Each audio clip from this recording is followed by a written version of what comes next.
दोस्तों, आपका हमारे चैनल मोटिवेशनल सतमार्ग स्टोरी में स्वागत है। आज हम आपको सुनाने जा रहे हैं सुहागिनों के पर्व की एक कथा, जिसे स्त्री और पुरुष दोनों सुने तो भगवान शिव और माता पार्वती की कृपा उन पर सदा बनी रहती है। तो चले हम कथा शुरू करते हैं। एक बार भगवान शंकर तथा पार्वती जी नारद जी के साथ भ्रमण को निकले। चलते चलते वे एक गांव में पहुंच गए।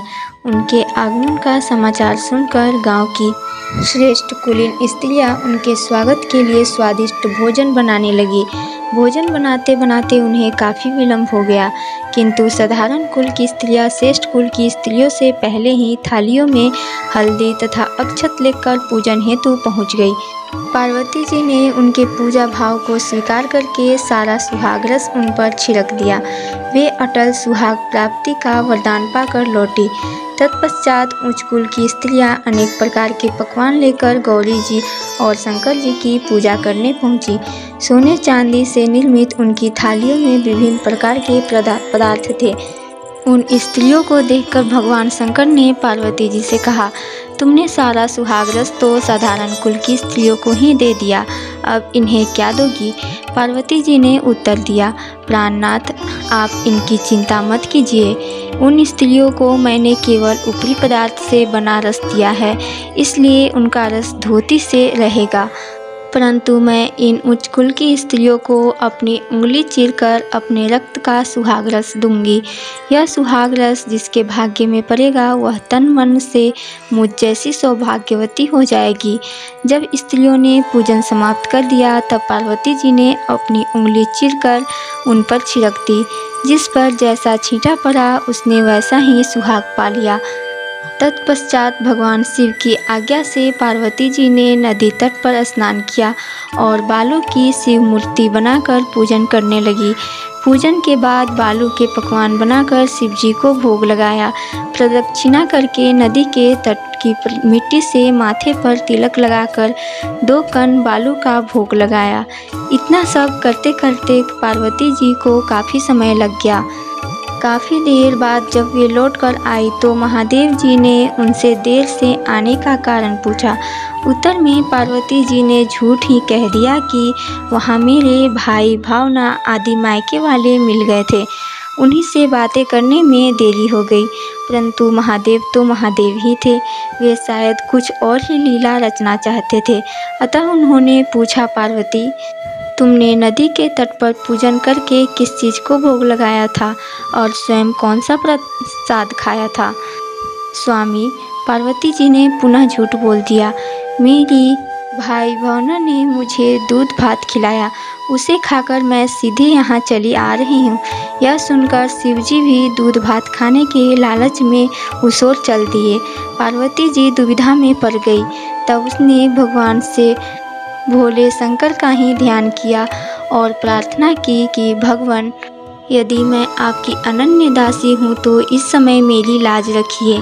यह प्रार्थना करती हुई पार्वती जी भगवान शिव के पीछे पीछे चलती रही।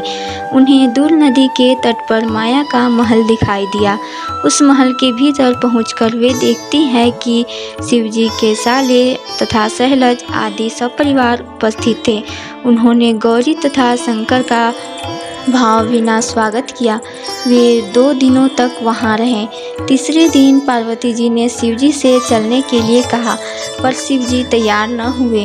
वे अभी और रुकना चाहते थे। तब पार्वती जी उठकर अकेली ही चल दी। ऐसी हालत में भगवान शिवजी को पार्वती जी के साथ चलना पड़ा। नारद जी भी साथ साथ चल दिए। चलते चलते वे बहुत दूर निकल आए। उस समय भगवान सूर्य अपने धाम पश्चिम को पधार रहे थे।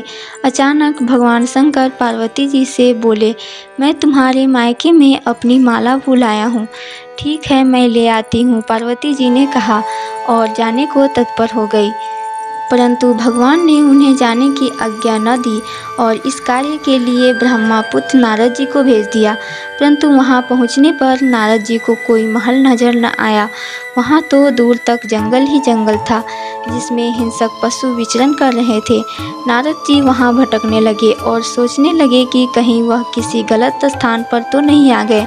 मगर सहसा ही बिजली चमकी और नारद जी को शिव जी की माला एक पेड़ पर टंगी हुई मिली।